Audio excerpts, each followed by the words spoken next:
A lot. Grabe.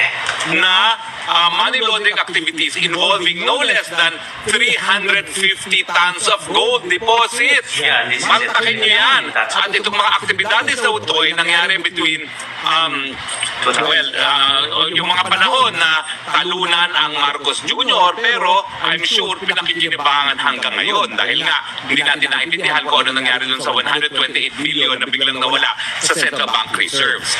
Now, nagkaroon pala ng isang Taiwanese na whistleblower at ito po ay headline sa Taiwan. Mantakin nyo yan.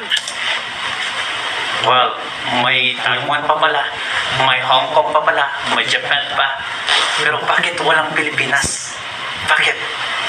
Bakit hindi dineport sa Pilipinas?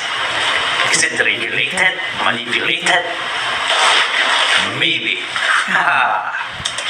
Bida na naman ang Marcos family dahil headline